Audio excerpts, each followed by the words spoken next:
Call করলাম বাইরে ও কারণে ইউটিউব চ্যানেল একটা করতাম আর্নিং কেমন হয় আপনি ইউটিউব চ্যানেল করতা আর ফেসবুক পেজ বুঝছি না ইউটিউব চ্যানেল বুঝতাম পারছি ভাই এই ভিডিও কিটা ছাড়িতা আমি তো যে কোনো ধরনের ভিডিও ছাড়াতে প্রস্তুত ভাই।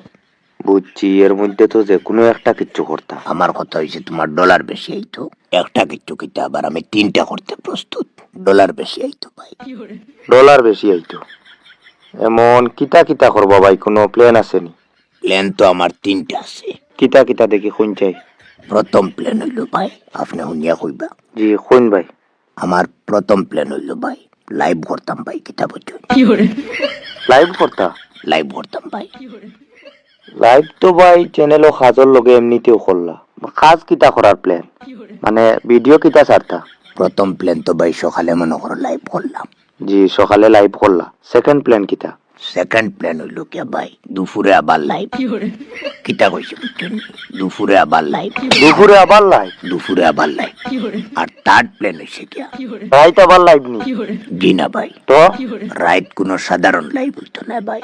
বহুত বড় লাইভ হইতো রাইট তোমার রাইট কোন লাইভের লগে সকাল দুপুর দিয়ে কম্পেয়ার করিয়া পারতাই না রাইট জয়েনিং সিস্টেম থাকবো আমার লগে সরাসরি কথা কোয়ার সুযোগ থাকবো আউরি জয়েন হইবা তবে কেন খারাপ পাওয়ার কিছু নেই একজনের লাইফ থেকে বাইর করি আর একজনের দোকানে লাগবো আর 60 জনের উপরে লাইভ হইতো না এখন পুরা চ্যানেল কিতাও লাইভের উপরে চলতো নি পুরা চ্যানেল লাইভের উপরে চলবো এমনিতে নাই ভাই একদম প্রফেশনাল ব্যাপার করবো। বুঝছি আমার নাম্বার এটা কই পাইছুন নাম্বার এটা জাস্ট একটা পারমিশন লওয়ার লাগে লইছি ভাই। কিতা পারমিশন আপনার নাম্বার ওটা আপনার পরিচিত এক ভাইয়ের কাছে আমি চাইছিলাম বুঝছেন হইয়া যায় তো তাই কইলে এইরকম আপনার পারমিশন ছাড়া তো আপনার নাম্বার দেওয়া ঠিক হইতো না তাই এরকম দিতে পারতাম না। তো আমি তান্ডে কইলাম যে আপনি কল করিয়া পারমিশন লইলাই এখন যে তাই কল করিয়া আপনার কাছে পারমিশন লইতা এখন তো দেখা যায় তানোর ফোনের রিচার্জ নাই ও কইলাম দেখি আমার টাইম নাম্বার দেন আমি কল করিয়া পারমিশনটা লইলাই আপনার নাম্বারটা দেওয়া যাইব নি ভাই। এটা কি করবার লাগ করলাম রে আপনার বহুত বড় ফ্যান আর্নিং কেমন হয়